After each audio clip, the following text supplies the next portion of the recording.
Hello, my name is Mary Coltrane. On behalf of the League of Women Voters, I would like to welcome you to tonight's debate where our candidates are vying for the position of Commissioner of Public Lands.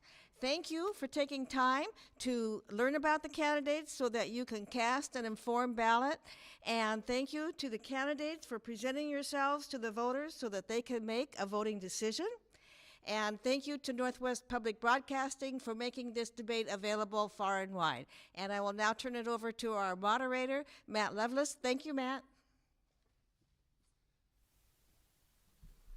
And thank you very much, Mary, and thank you to everybody who's here, and thank you for watching us on the stream as well. I am Matt Loveless, Assistant Professor of Practice in Broadcast Journalism at Washington State University. I'll be moderating tonight's debate between our candidates for Commissioner of Public Lands. And first, I'd like to welcome Jaime Herrera Beutler and Dave Upthegrove to the stage. Appreciate the time as you drove over here. A little bit of a windy day, some tumbleweeds out there, so we appreciate you getting out here. Now, the winners of a primary race, by the way, that took a bit longer than the others here in the state of Washington, but we did arrive at a top two. We'll hear from our candidates in a moment, but first, a number of things to set up before we get to our questions. Tonight, we'll get responses to a number of questions on topics related to the public lands position, some from the state's League of Women Voters, and some from members of the public here today. We appreciate you submitting those. Now, through our mission in public media, we pride ourselves on giving candidates a fair opportunity here in a non-hostile environment to state their position on issues affecting Washington State. Your opportunity to talk to our voters here today. And a reminder, the views expressed in the following program are those of the candidates on stage and do not necessarily represent the views of Northwest Public Broadcasting and or the League of Women Voters of Washington. And I mentioned we're here on the WSU Tri-Cities campus in Richland. WSU Tri-Cities is located on shared traditional homelands of the Confederated Tribes of the Umatilla Indian Reservation and the Confederated Tribes and Bands of Yakima Nation. Now, for some ground rules for today's debate, the candidates have been made aware of these. I will ask a question. We'll set our timers at 90 seconds for each response. We'll make sure the candidates know how much time is left. We have a clock for them here on stage. Every candidate will get a chance to answer first an equal number of times. I say an opportunity, sometimes a burden of doing that as well. We'll have some closing statements. Those are 90 seconds also. And of course, we expect decorum, no interruptions, please, no personal attacks. I do reserve the right to moderate this thing, interject, adjust response times. We just want to keep this on track and within the parameters of this television program. And we also have some rules for our audience here today as well. We ask you to please mute your phones. Please hold applause until after the close of the debate. In fact, we will ask for that at the end of this program. Also, no recording of tonight's program is allowed. We've passed out some index cards into the audience who wish to ask a question of the candidates. We have some already. The league will vet those, bring them to me before the end of the program. Finally, let's talk about this race. A commissioner position held by Hillary Franz since 2017, so we will see a new lands commissioner for the first time here in Washington in 8 years. The Commissioner of Public Lands is a statewide elected office. The commissioner heads the Department of Natural Resources, oversees the management of more than 5 million acres of forest, agricultural, range, tidal, and shorelands of the state, and public rulemaking on public lands use. The commissioner leads Washington State's wildfire fighting force, which has gained heightened visibility here in recent years. So our candidates, Jaime Herrera Beutler, served 12 years in Congress representing Washington's 3rd Congressional District, and Dave Upthegrove, the chair of the King County Council and former state representative in the 33rd District. Once again, we thank you both for your time and travel here tonight. So finally, let's hear from you. I've talked enough. We don't have opening statements for this particular debate tonight, but we do have questions from the Washington State League of Women Voters. Ms. Herrera Beutler, we'll start with you first. And question 1 is, what 2 things do you believe will bring the greatest changes under your administration compared to what we have today? Well, I'd actually, thank you for that question. I would actually like to make sure that we are applying science and doing the important work to do the sustainable forestry on our managed lands. So right now, We have Eastern Washington, Central Washington, Western Washington. In Eastern Washington, there have been a tremendous amount of fires, and there's been a tremendous amount of work gone into how do you stop them, how do you respond to them, and how do you do the preventative work upstream to prevent these catastrophic fires. And I give our current lands commissioner a tremendous amount of credit. She has brought everyone to the table, whether it's been tribes or conservationists or the timber industry or communities, to put together a plan to deal with the unrehabilitated forest lands, to prevent these catastrophic fires. She's done it in about half the time. I want to bring that working model to Western Washington, where we have now had more forest fires on the wet side or the west side of the state than ever before in recorded history, more than Eastern Washington. We need to bring that collaborative model to stewardship with regard to our public lands. And make no mistake, this role is primarily a fiduciary role. This is an asset manager, a trust manager. So there is a responsibility to the trust beneficiaries. But if we sustainably manage our land, we're going to do two things. We're going to provide revenue for our schools and our public services, and we're going to protect the environment and our precious natural resources. The forests that that we get to call home, we want to pass it on to this generation and the next and into the future. Thanks, Ms. Herrera Beutler. Mr. Upthegrove, same question to you. What two key differences would an Upthegrove administration bring? Well, first I want to thank the League of Women Voters, and thank you, Matt, for hosting. You know, managing our public lands in the public interest for all the people of the state of Washington is what voters deserve. And, you know, I'm excited to take on this responsibility to manage our timber lands, our aquatic lands, our agriculture lands, oversee wildfire prevention, response, and recreation. And voters of this state have strong conservation values, and I'm going to bring those values with me into this job. And voters deserve a lands commissioner who is independent-minded, who's balanced and inclusive, and I'll be that leader. I'm going to give you 3 areas rather than 2. I'm going to break the rules here. My priorities are going to be to protect our clean air, clean water, and habitat. And our world is changing. We're seeing the impacts of climate change, the loss of biodiversity. And I want to improve the management of our public lands to meet these realities of today. The second area is to improve wildfire prevention and response. And this starts with prevention. And that means increasing the management of our public lands to do more controlled burns, more thinning, more commercial thinning. I also want to expand that work to the west side. I want to implement performance measures to make sure when we do that work, we're doing it effectively. And I'm going to fight hard to make sure our fire professionals get the resources they need to do their job. And finally, I want to expand recreational opportunities so everyone can get out and hunt and fish and enjoy our public lands. Thank you, Mr. Upthegrove. We're going to go right back to you with the next question. Hang on to the microphone there, because a little bit of a resume question from the League. What experience do you have in managing, not lands necessarily, but a large administrative agency, which you'd have to do here? And what's your vision for maintaining employee morale as well as employee retention?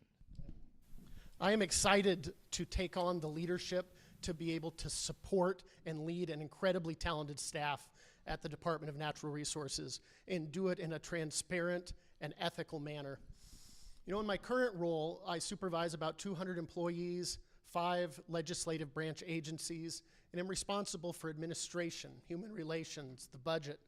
And while the Department of Natural Resources is much larger, I believe I have developed and demonstrated the executive management skills to be effective.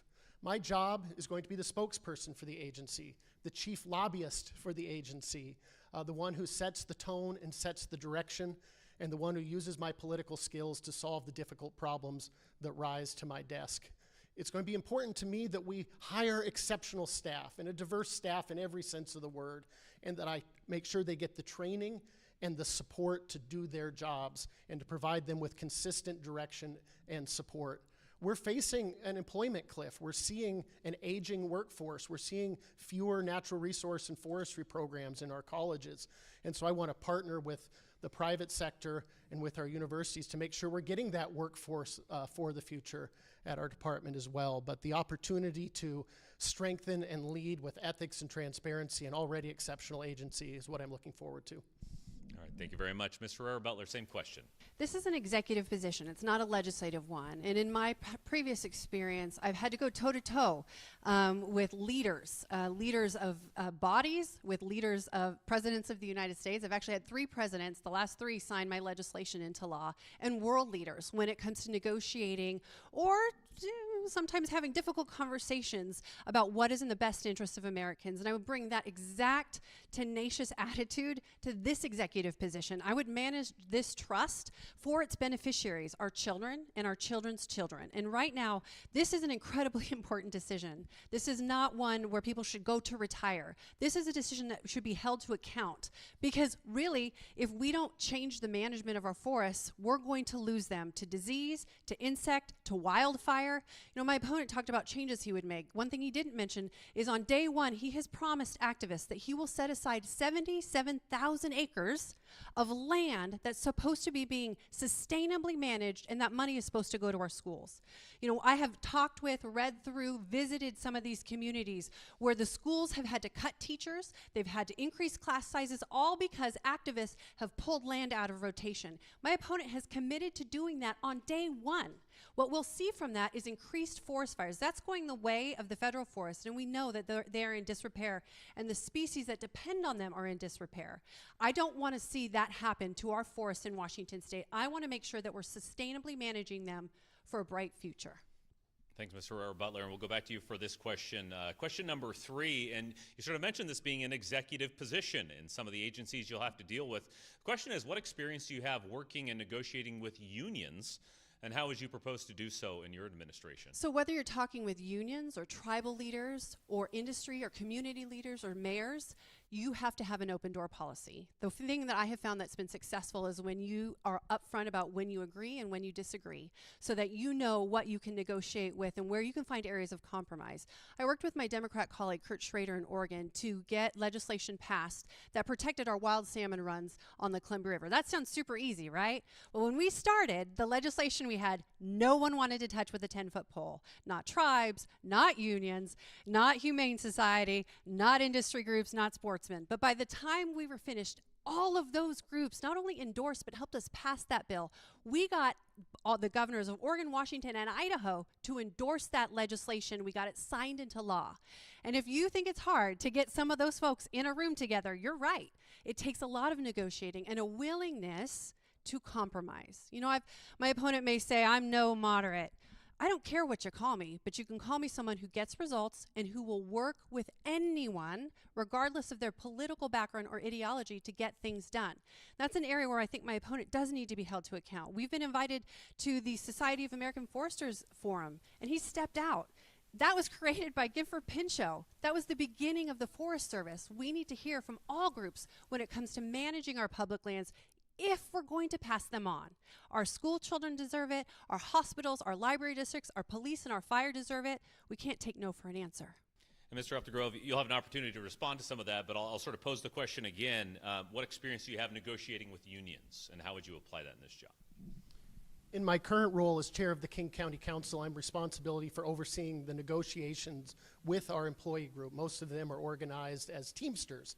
And we've had a lot of success by working collaboratively, by beginning with setting our shared goals and a shared understanding of the budget situation. I view this as a partnership with the employees, and I'm proud to be endorsed by the Washington State Labor Council. You know, my opponent addressed my plans for forestry, and I want to make sure I have an opportunity to address those. I am really excited about the opportunity to help our state meet our responsibilities under our habitat plan with the federal government to restore 10 to 15% of our western Washington forests to old growth light conditions. That has always been the objective of that agreement. And we can do this and still support our schools and public funding. We can do it first by harvesting other parcels. I'm proposing that we take a small group, 77,000 acres, of some of the most beautiful, healthy, lush forests we have in western Washington, and manage them for something other than timber harvest. We will nurture them. We will steward them to prevent fires and to prevent disease and grow them healthy for the next generation. But we'll harvest other parcels in the short term. And then in the long term, my vision is to acquire replacement timberlands particularly private timberlands at risk of conversion. And by doing this, we can fulfill that vision of healthy lands, and we can also fulfill our responsibilities to our schools. And I'm looking forward to seeing my opponent at that forestry. I'm not sure, she must misunderstood. I'm participating in every debate that's coming my way. I promise we'll get to plenty more answers here. If we did not cover forestry management today, we'd be doing our audience a disservice. We'll have plenty more questions on that coming up. Sorry, we just ran out of time there. I do want to move on to question 4, though, from the league. Public lands are often the target of illegal activities ranging from campfires, illegal campfires, dumping, shooting, unauthorized logging or mining practices there. So are there any changes you would make to DNR's enforcement policies or budget when it comes to that? Mr. Upthegrove, your first year. Enforcement of these laws is critical for not only our public safety, but for protection of the natural resources. We need more support from the legislature to fund public safety officers. I'll use my experience in the legislature working in a bipartisan manner to advocate for funding. Too often we see folks dumping in places they're not supposed to be dumping, people coming in and recreating in places they aren't supposed to be recreating. One way to prevent this also is by providing appropriate places for people to engage in recreation. For example, if you're frustrated with people target shooting in areas that are unsafe, why don't we develop a safe target shooting location? If people are ripping around in their ORVs in spots where it hurts the environment, let's build another ORV park. I think providing more recreational opportunities in developed appropriate places is one way to prevent this from happening. All right, thank you very much. Same question to you, Ms. Herrera Beutler. So I do think it's important to make sure that we are taking care of recreational opportunities, we're taking care of sensitive environmental areas, and we're doing the maintenance work on trust lands, whether it's tidelands, whether it's grazing lands, whether it's timberlands. You know, my opponent talks about wanting to take care of these things and buying more land to replace them. But during his watch on the King, both as a legislative leader in Olympia on the Environmental Committee, and now he has had opportunities to make sure that the special environmental areas under DNR, the agency that his committee oversaw, was funded when it came to those sensitive ecological areas. There's 150,000 of those acres that are completely falling into disrepair. They don't have enough staff to fully fund their budget. They have to put out for grants in order to do their maintenance work. So why would we add another 77,000 acres to that role and watch it fall into disrepair? Watch it become used for people who are doing illegal activity. Part of the reason that that stuff is not being stopped is we don't have someone out there policing it because we can't pay them. You know, I've been in some of these counties where the rural, it falls to the burden of the rural community and they have to pay for it because the government, the state isn't doing its job or the feds aren't doing their job. And they beg us for more help to be able to police that and keep that to a minimum. But there isn't enough money. And the way that we fix that is we sustainably managed that timberland that's been set aside for the trust, not the old growth, not the sensitive areas, but we manage that and we see the receipts, the tax receipts come into those communities. They can hire law enforcement, they can hire community services, and they can protect that land. We need to empower them. All right, let's get on to the next question because this sort of gets at the heart of all of this. I talk about managing state lands. You probably need more than 90 seconds, but we're going to reset the clock here. And I'll ask it broadly, Mr. Herrera Beutler, what's your long-term vision for managing state lands? To hit our sustainable harvest calculation, to return receipts to the schools, to the counties, to police and fire, and protect our environment and fight climate change. What we know is for every acre of sustainably managed timber on the DNR land, we are sequestering over 11 million metric tons of carbon. But we also know if we let that land that's supposed to be being harvested, not the old growth, not the set aside, but the less than half of the land that's still available, we know that if we let that grow too old, it will die and it will release the carbon. In addition, it sets itself up to be burned or to be infested by beetles, and we lose it. We know that they did this in California with the owl habitat. 75% of the owl habitat has burned because it was in disrepair. I don't want to see that happen on our forests. So we're going to make sure to sustainably manage the land by law that is set aside. I'm not seeking new land. I'm not going to undo any of the habitat conservation, which, by the way, was set up between the state and the federal government. It's the most stringent standard in the world I will maintain that stringent standard to the best of all available science, but I'm also going to be a responsible fiduciary, which means I'm going to make sure that schools aren't cutting teachers, they're not increasing class sizes, and they're not hurting students today for platitudes and promises in the future. Folks, I would ask the voters to hold us accountable on the numbers that are being talked about here, because they're real and they have a real life impact on our children. Thanks, Ms. Herrera-Beutler. Mr. Upthegrove, the broad question about what's your long-term vision for managing state lands? Sure. I'm going to manage our timberlands in the public interest for all the people of the state of Washington, not just for the private interests of industry. My vision is to manage them sustainably at the current level in order to fund our schools and public services, but I believe we can do better, and I will. And I will do this by managing a small subset, 3%, 77,000 acres out of 1.2 million acres of harvestable land. I'm going to defer those and harvest other parcels instead. These are not dying forests. I think my opponent has never stepped into them. People often call them the salmon forests. These are those lush, rainforests with old growth light conditions in western Washington that have ferns and lichen, and the sun shines in and you hear the birds singing, and they store water that keeps our streams healthy and healthy runs. They are more resistant to wildfire. Recent studies showed they're 30% more resistant to wildfire. This is a question of values and who's going to stand up for the public interest. My opponent, as a longtime member of the Republican Congress in Washington, D.C., voted time and time again against the public interest in the management of our resources and for the industry. In fact, earning an F rating from the League of Conservation Voters for rolling back clean water protections, for voting to gut the Endangered Species Act by taking us backwards on climate. As we look to the future, I want to protect our clean air, clean water habitat, move us forward on climate, and protect the habitat and the jobs and the schools for the people of the state. All right, thank you very much, Mr. Upthegrove. All right, let's move on to question number 6. It's going to sound similar, but there's a lot to break down in there. Obviously, when it comes to managing lands, let's talk about fire mitigation as part of this discussion. What do you think are some best practices for managing state forests to protect the state from so many wildfires? Mr. Upthegrove. Protecting the people and our lands from wildfires needs to be a top priority. It's an issue of public safety. For me, best practices: manage lands or healthy lands, increase controlled burns, increase thinning, both commercial and non-commercial thinning. There's also other practice here. On the east side, we're seeing some good wildfire prevention from grazing and agriculture, where those lands are being used and you actually have cattle helping mitigate the impacts. We also know that some of these older forests on the west side that store the most moisture are more fire resilient, and we see higher fire risk with the plantation forestry it's so common.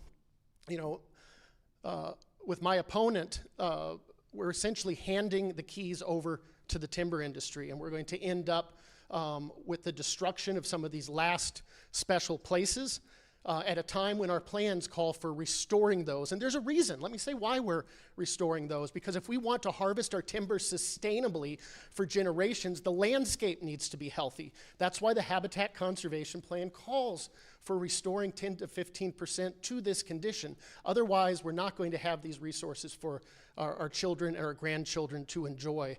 And there are plenty of other parcels to harvest, and we can grow the trust in the long term, and we can fulfill our obligations to students and to local governments all around the state. Thank you, Mr. Upthegrove. And same question to you, Ms. Herrera-Beutler. I spent some time in Chelan this summer, and if you were around there this time of year, you saw all the wildfire smoke out there. It's an increasing concern with people. How do you manage state lands in that context? You stick to the Habitat Conservation Plan that has set aside land from harvest, and it has identified land to harvest. My opponent keeps saying he's going to keep us at the same levels. You cannot keep us at the same levels if you're pulling almost 80,000 acres out of the land that's scheduled to be harvested on day one. The math does not work. And he keeps saying he's going to find other land to harvest elsewhere. Well, I'd really like to know where, because there are schools in Rochester, in Tumwater, in Olympia, in Mount Baker, certainly in Waukegan, that are waiting on that timber money this year to make sure that they are not in an overcrowded classroom. So I would very much like to have my opponent identify what land because he's identified the 77,000 acres he wants to pull out. What's he going to replace it with? And let me put that in context. It takes 2 to 3 years to identify land to harvest it. So the DNR staff, not industry, do all of the NEPA work, the SEPA work. They put together, there's enough geologists and PhDs and foresters there to put together a small university. They do all the environmental work and they say, this is a land that's set aside, this is a land that should be harvested for our schools. And then they put that forward. My opponent wants to pull that land that they've put forward and put 2 years into off the rolls without identifying where that's going to come from. 2 years may not seem like a long time, folks, but if you're in 7th, 8th, or 9th grade and you're not getting your educational needs met, that sets you back for a lifetime. I'm simply saying that in order to keep our forests from burning and our land from falling into disrepair, we have to sustainably manage it according to the Habitat Conservation Plan. All right, thanks, Ms. Herrera Beutler. All right, we're going to go right back to you here. I want to give our candidates an opportunity, though. Take a deep breath. I know it's a lot of talking. Well, I wish we had some water for you up here as well. Oh, you got some water. Great. I want to ask this question, Ms. Herrera Beutler, right back to you. How will the expansion of wind power affect public lands here in the state? Well, I think whatever we do when it comes to new and emerging energies, we need to have criteria that it goes through. It needs to be looked at from a community perspective, certainly from an indigenous perspective with regard to cultural land, and it needs to be the right fit for the energy we need. You know, we have a carbonless energy source that supplies about 70% of the energy to Seattle. We need to expand that and get to a better energy future. But one of the things that you're probably referencing has to do with, or possibly not, is a project that's happening near here that has a lot of controversy surrounding it. And it's a wind farm with some solar mixed in. And it is a project of the governor's, I would say a pet project, because he supported and put it forward in FSEC, the governing board that decides whether it gets cited and how to approve it. Sent it back and said, we think this should be smaller because there are cultural concerns, there are community concerns, there are firefighting concerns. And rather than stick with those recommendations at this board that they made, he sent it back and said, nah, we're just going to add some more on there. I think that's actually the wrong approach. That is trying to fit a round peg into a square hole. You need to make sure that you're crossing every T and dotting every I, and you have the community at the table when it comes to whatever new renewable energy we're going to bring on board, and we need to do it. I think innovation is how we get there, and through competition, not through government mandates. Thanks, Ms. Herrera Beutler. And that is some of the context here. Obviously, we're in Eastern Washington, where this remains a pretty important conversation about wind power. How does the expansion of wind power use affect public lands, in your opinion? I am excited about the opportunity to use this position to help Washington State meet our clean energy goals. The legislature passed a law that said by 2045, all of our energy needs to come from clean energy sources. And I've proposed the creation of a new clean energy trust where the department will help facilitate a process between indigenous people, farmers, local communities to help identify suitable and appropriate parcels to facilitate both the development and transmission and storage of this energy. And the clean energy, and then if those parcels are available, I propose that the Department of Natural Resources purchase them and lease them to the wind energy developers and put those dollars back into rural communities to help with economic development. We need to meet our clean energy goals. I am committed to our climate future. My opponent talks about climate, but when she was in Congress as a longtime member of the Republican Congress in DC, she voted over and over again in support of the fossil fuel industry, pushing the Keystone Pipeline, voting to exempt them from liability and capping their liability even when there's damages. She opposes our state's Climate Commitment Act, wants to pull us out of the Paris Climate Accords. This goes in the wrong direction. When I look to the future, I want to use our state lands to help us meet those climate goals and do it in a way that's collaborative and good for our economy and that boosts rural economies as well. All right, thank you very much, Mr. Upthegrove. Speaking of rural communities, we talk about timber extraction, of course, but a number of rural communities lack things like hiking trails, nearby state lands locked up, many of them almost exclusively used for timber extraction. So the question is, what would you do as commissioner to provide new hiking or other outdoor opportunities in some of these public lands? Mr. Upthegrove first. It's a great question because I think this is one of the best opportunities we have to ensure the public gets to enjoy our public lands.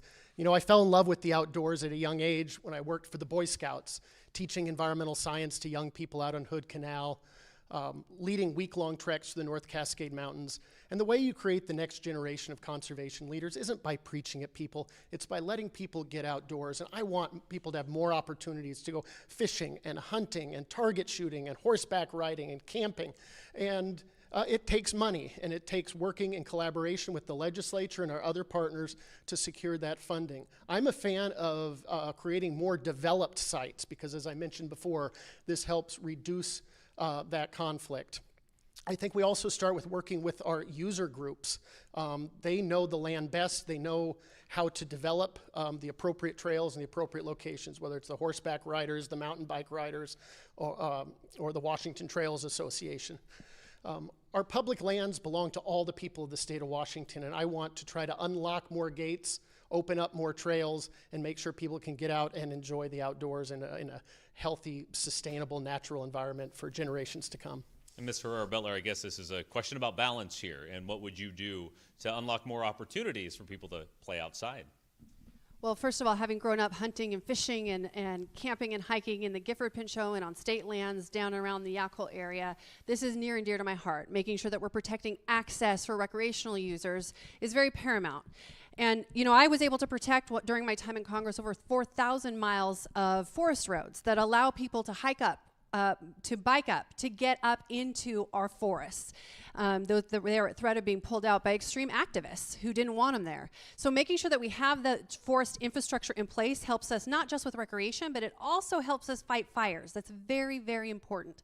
You know, at the same time, I was able to help secure over 9,200 miles of salmon habitat restoration on the whole, Washington's whole Pacific coast. So this is a very big deal to me.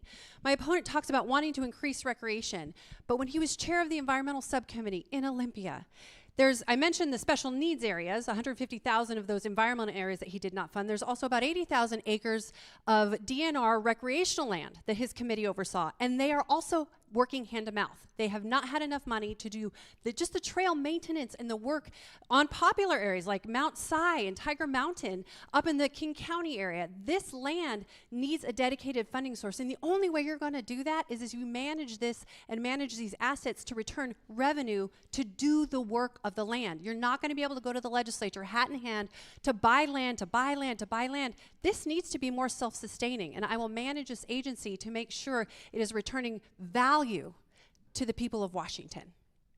Thank you very much, Ms. Herrera-Beutler. All right, we often tend to talk about public lands in terms of forests and forest management for obvious reasons, as we have here tonight, but the state also manages 2.6 million acres of aquatic lands. And maybe a little education in your own words. What should the public know about DNR's role in managing those aquatic lands? Ms. Herrera-Beutler. First of all, that we have such a unique, sensitive, and just like a pearl of a gift here on the West Coast. You know, a lot of the shellfish and the fish that are grown and served all over the nation come from our coast, from small family farmers, from hardworking folks in blue-collar areas who have taken it on the chin because of extreme activists that don't want them to harvest and to produce. I want to let them know that I'm going to empower them, along with native cultures, to make sure that we are both protecting the resource from invasive species and making sure that we're restoring that habitat. They have been kind of forgotten. You know, during my time in Congress, I pushed hard to make sure that they were getting the permit and the support they needed from the Army Corps of Engineers to thrive. And I will do the same as manager of public lands here. You know, I think it's important to understand there's 3 aquatics offices within this agency, and it's something that we need to make sure, not just for the ecological purposes, but for the economic purposes, we're returning value to the people of Washington. I really do believe that this next person in this position is going to get to make a decision for the next 4 years about whether we're going to continue to be the evergreen state that is rich and abundant with a diverse array of species and habitat, or we're going to shrink back into a set-it-aside model and let it burn, or let the invasive species take over. Whether we make that decision in the selection, to me, I can tell you where I want to be. I want to make sure we're passing it on to the next generation. Thank you. And Mr. Upthegrove, that same question about the public's or about the DNR's role in managing aquatic lands specifically. Management of our state aquatic lands is an issue of sustainability for the next generation. I don't want our king salmon and our incredible, iconic orca to be lost during our generation. And that means we need to manage and steward these lands in the public interest. For me, that means beefing up our aquatic lands restoration teams. We have an opportunity to partner with local community groups and really stretch those dollars to do hands-on practical work, things like getting rid of derelict vessel removal, things like eelgrass replacement, and things that benefit the forage fish. My opponent talked about helping with permits. That was going to bat for industry, for the folks who are growing those shellfish. At the same time, she also went to bat to roll back clean water protections for our streams and wetlands that feed into these aquatic lands. This race is about values. It's about who we're serving. It's about whether we bring our environmental values and those public values to bear, or whether or not we're doing the bidding of the industry that makes money off of these lands. We can have tremendous economic opportunity on our aquatic lands with healthy shellfish growing. The key there for me, where I think the department can play a big role, is with invasive species management, particularly the green crab that's coming in and getting in the way. I think the department can be an important partner, but we need to be guided by the public interest, not by the interests of industry. All right, thanks, Mr. Upthegrove. All right, we're moving on to question number 10 now tonight, and it goes to Mr. Upthegrove first. As Public Lands Commissioner, would you make any changes to how you work with tribal nations or the Office of Tribal Relations? I'll approach my relationship with tribal governments with respect. And this begins by honoring and respecting tribal treaty rights and strengthening the co-management role of our tribes. It's important that we have a tribal liaison, but it's more important that we embed tribal sovereignty into all of the work we're doing at the agency. In particular, I also think we have an opportunity to learn from indigenous people who've been stewarded in these lands for generations, particularly some of the techniques they've brought to bear around fire prevention and healthy management of our state lands. As we tackle some challenging issues around how to site clean energy and meet our clean energy needs of the future, and as we address other pressing needs, it's so important we engage with those tribal governments early and up front and engage in genuine collaborative planning efforts because this needs to be a partnership for us to be successful together. It's also an issue of environmental justice and recognizing the historic racism that has existed in this state and honoring and uplifting the people in every corner of this state. And by doing this, we can make sure that we are protecting our clean air, clean water. We can improve wildfire prevention and response. We can expand those recreational opportunities and do it in a way that's centered in the public interest. All right, thank you very much. Ms. Herrera Beutler, same question. You know, I'll make sure to expand upon the work the tribal liaison in the executive team at the Commissioner of Public Lands. I want to make sure that there is a direct connection, that we're constantly in contact. You know, I've been out and around to some of the different reservations. I met with some of the different tribal councils to hear what their concerns are. And really, first and foremost, they have opened their doors and said, what we really want is to be able to manage our land to sustain our people. We don't want you throwing unfair and unjust mandates on us. We don't want you pulling the rug out from under us, and we just want you to be a good partner. And I absolutely can commit to those because it's what I did when I was in Congress. I want to make sure that they can harvest their timber, they can grow or harvest their shellfish, they can make sure to do the fire prevention efforts, and then they don't have to worry about mismanaged forests and fires starting on public land and burning right through their reservation. They've expressed these concerns to me, and I am the commissioner that is not afraid to tell special interests no. My opponent likes to talk about the timber industry. I wasn't their candidate in the primary. You follow the money. I will tell you, though, the talking points that I am using come from the climate experts at the UN for sustainable management. They say that the best thing we can do to fight climate change is sustainably manage our forests and use more carbon-friendly products. That's what my big push is. If we sustainably manage our forests and we use those products at home, we're going to make sure that fires that start on the state land don't destroy tribal land. I'll also make sure that we're not going to shove projects down their throats, like the one that you declined to say whether you support or oppose with the Horse Heaven Hills, that sites on their culturally sensitive land. I believe in listening to them. All right, thanks, Ms. Herrera Beutler. Well, now's the time of the program where I want to get to some of the audience questions that came in today. You saw I just handed an index card a few moments ago. And this question is so simple and so great, I feel bad I didn't think about asking it. Why do you want this job? Miss Herrera Beutler, that question goes to you. My husband and I, Dan, are raising our 3 kiddos in what is the path of the Yackle burn, and it stood for over 100 years as the worst forest fire in Washington state history. Killed dozens of people, caused a ton of damage. But in just this last 10 years, that horrible record has already been surpassed 3 times. Too many of our forests are undermanaged or outright neglected, and they have turned into crowded, diseased tinderboxes just waiting for a spark. Fires run rampant every summer, they ruin our days with smoke, and they emit tons of carbon into the air.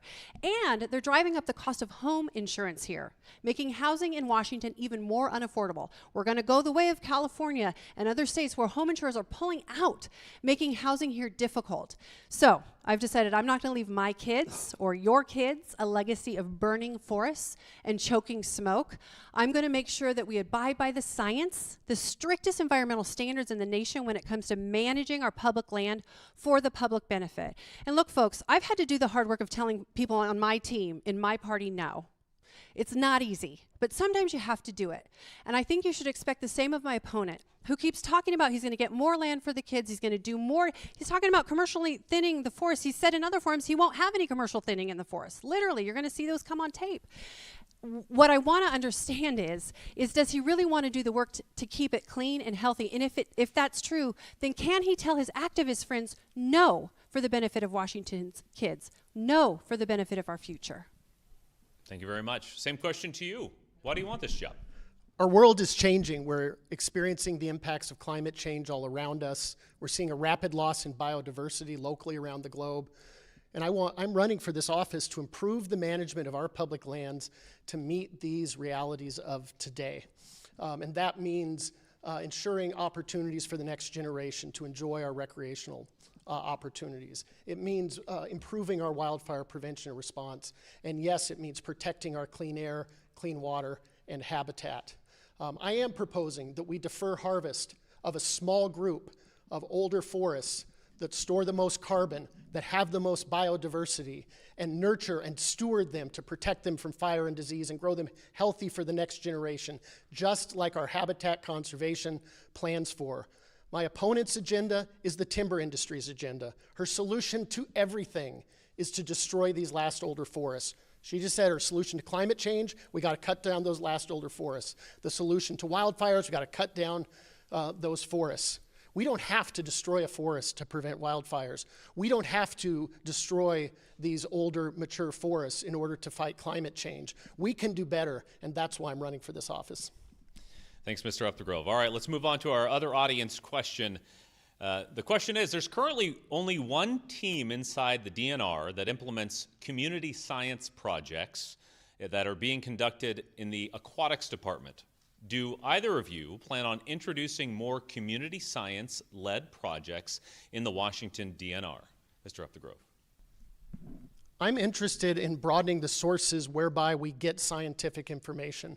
I think sometimes I've experienced the ways in which industry gets embedded within academics, gets embedded within organizations. And so anything we can do to diversify the input of good, valid, peer-reviewed science is a good thing. And too often I've seen, for example, at the Board of Natural Resources, where members of the public will bring forward information and it isn't always considered to the degree it should. And so while I'm not familiar with that specific program in that office, I am very committed to broadening and making sure we're using science. And that's why the proposals that I put forward are grounded in science. You know, my background is in science. I have a degree in environmental science and biology, a graduate certificate in energy policy, and have been endorsed by 3.14 Action Fund, a pro-science organization that elects pro-science candidates. And we know that these older, mature forests manage our water better for the salmon, or more fire resistant, and are part of managing a healthy landscape so we can sustainably harvest all of our forests into the future. This log baby log approach isn't what's going to get us to a healthy future. So more science, absolutely. Same question to you, Ms. Herrera Beutler. So my opponent has talked about wanting to set aside just this little piece. He keeps calling it this small piece of older forests. Let me put this in perspective. Of all of the Forest Trust land in Western Washington, more than half is set aside appropriately for old growth, for sensitive habitat. I'm going to protect that. He wants to pull out of the 49% that's still available an additional 77,000 or 80,000 acres, almost 10% of what's left to be able to cut in a sustainable way for Washington wood products and Washington schools. That has a $2 billion impact. The value of the land he's talking about is minimizing it. Going to set it aside. It's not a big deal. We'll get more elsewhere. He would need to secure $2 billion from the legislature to replace the value of that land for our schools, our police, and our fire. So how are we going to increase recreation if we don't have the money for it? How are we going to maintain sensitive ecological and environmental lands? The 150,000 that are already set aside under your watch, you did not fund.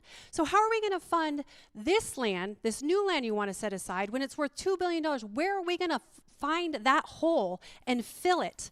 The reality is, using Washington-grown wood products that are carbon-friendly in Washington supports jobs. It supports our economy. You know, I was proud to be endorsed by the Washington Area Pulp and Paper Workers Union. I've been endorsed by the Allied Trades Union because they believe in making sure that we're protecting jobs and our environment. They're not mutually exclusive. I truly believe that this race is a question not just about our values, but about results. All right, thank you very much. All right, let's move on to another question. This one actually coming in from the Executive Director of the Washington Farm Forestry Association.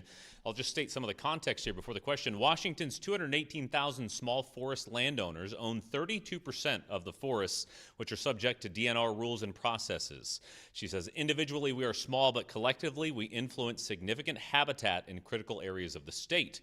The conversion of these forests to non-forest uses is double that of other forests. What incentives would your administration provide to help small forest landowners keep their forests as forests? Ms. Herrera Beutler, question for you. So the first thing we need to do is make sure we're supporting them. So Washington State, I've mentioned this, has the most stringent, highest standard forest and fish rules for our forestry in the nation. That's from the big guys on down to the small family farmer who has 5 acres. They have to abide by those rules. So making sure that we both outreach and pay for and do not just learning activities through the land grants, but that we're doing grant opportunities to help with invasive species control, with forestry management, with grant and riparian work. That's all stuff that I've worked on and will continue to prioritize. I think the other thing that we have to do is we have to do the job of managing the rest of the land well, whether it's the grazing land where 50% of the wheat in this state comes off of DNR land, or the grape land that is leased to some of the best wineries in the world. And those revenues come into the DNR, and that money also goes to the trust. It goes to school kids, it goes to police and fire. So it's not just timber revenue, it's also all these other areas. And by keeping those things healthy, not letting ground go fallow and run with invasive species and then be susceptible to burn, and then the ash comes off of that and it destroys the irrigation canals in apple crops. Like, it all has a cascading effect. And when you set land aside and walk away using old science because a radical extreme activist tells you you have to do that, not in my backyard, you're turning your back on current science. The universities out of the entire West Coast will tell you the #1 way that we protect and pass on our public lands is by actively managing and stewarding them to these high standards. That is the science. Thank you very much. Mr. Upthegrove, the question about small forest landowners and incentivizing keeping their forests as forests. For me, this is an issue of partnerships with the Department of Natural Resources. We have a small forest landowners office, and the tools they provide are critical and ones I will continue. The technical assistance, the grants. I also would like to ask the legislature to include a small forest landowner on the Board of Natural Resources as we look at how do we steward these lands into the future. I want them to have a stronger voice.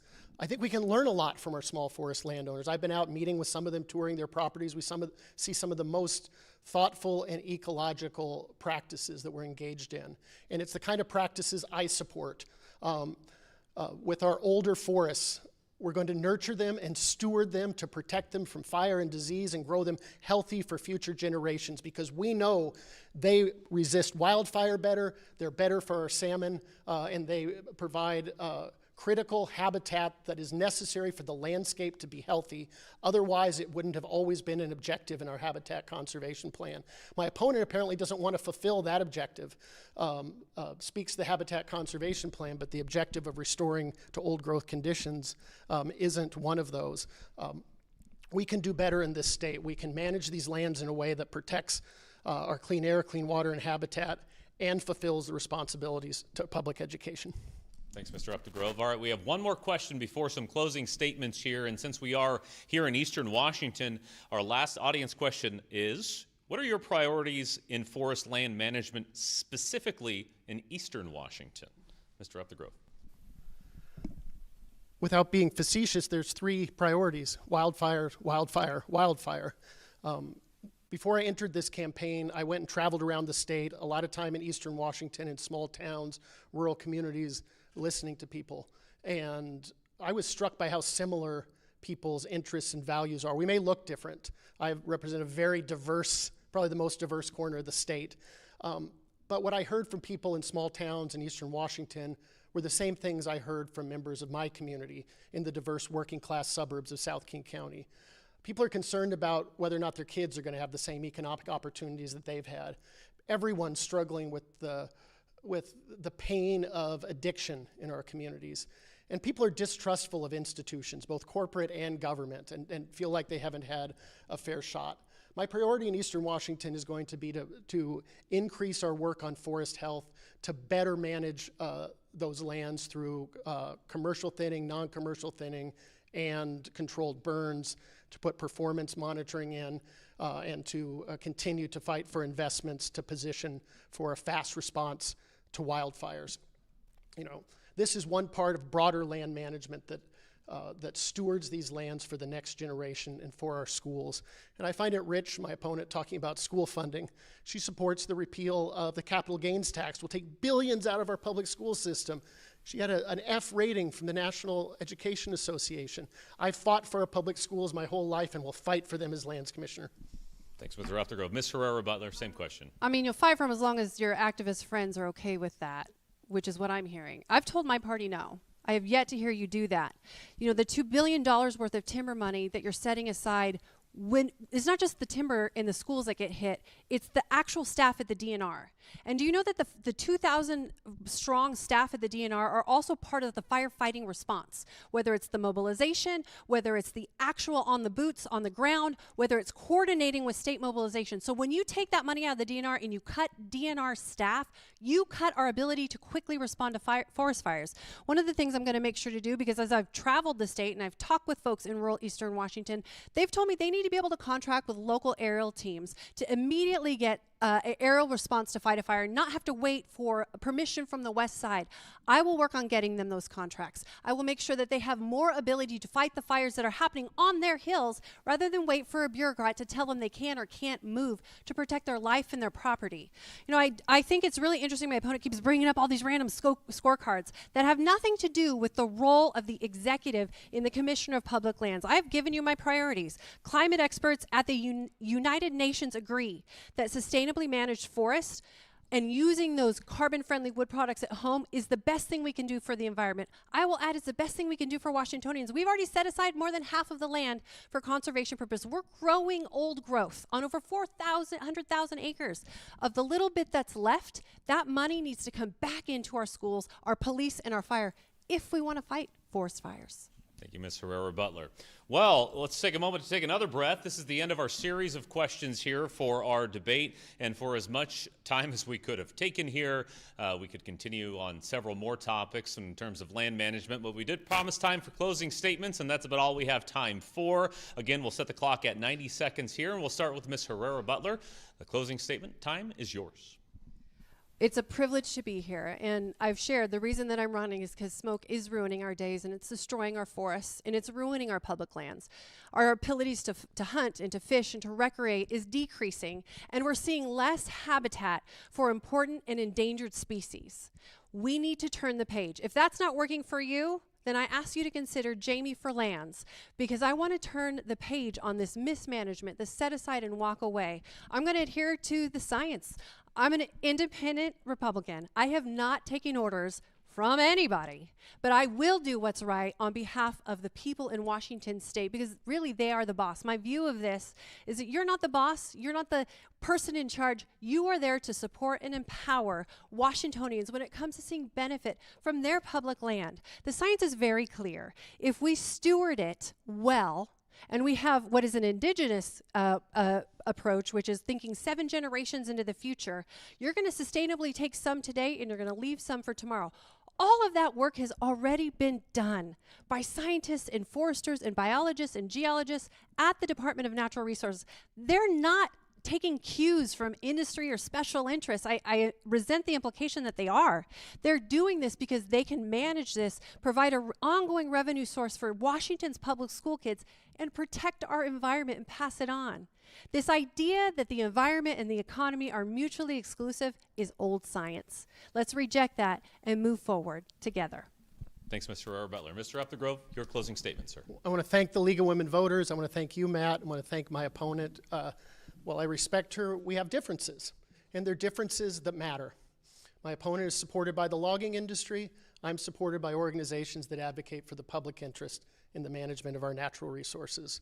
Our voting records do matter because actions speak louder than words. And as a longtime member of the Republican Congress in Washington, D.C., my opponent voted time and time and time again on behalf of industry and against the public interest, rolling back clean water protections, voting to gut the Endangered Species Act, and take us backwards on climate. I bring an independent approach that supports clean air, clean water, and habitat. And I will be an independent-minded leader that's balanced and that takes all views into consideration. A nonpartisan independent organization called GovCheck, I believe it is, analyzed the voting records of Congress and looked at members of Congress, and they defined my opponent as a rank-and-file Republican. That means someone who votes consistently with their party, which is fine, but you can't do one thing and say the other. Looking forward to the future, I'm going to manage the lands in the public interest. These lands don't belong to industry. They don't belong to big business. They belong to we the people. They're public lands. They're our lands. And in order to have good jobs and a strong economy, we need to keep Washington State a great place to live. Thank you, Mr. Upthegrove. And with that, we conclude this debate in the race for Commissioner of Public Lands in the state of Washington. Let's give a round of applause for our candidates here tonight.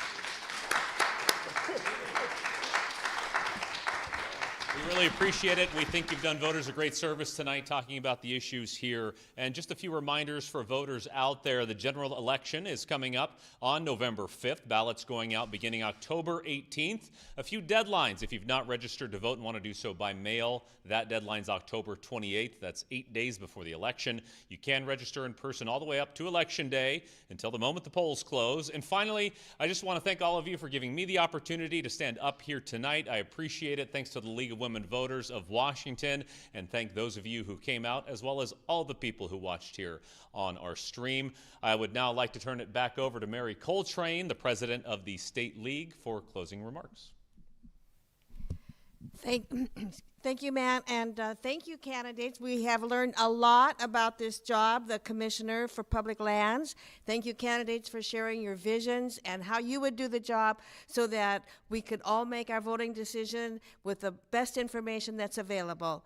And I would like to encourage everybody to also take a look at vote411.org, where you can go and learn what the candidates had to say about Commissioner of Public Lands' job there. This is the League's online, personalized voter guide. You plug in your address and you find out who is going to be on your ballot, and that's a good place to get started as you sort through the many questions. And thanks to our debate tonight, you have gotten some great information on this job, and I encourage you to talk with your friends and family and get the word out that voting is fun, important, and it matters. Thank you all.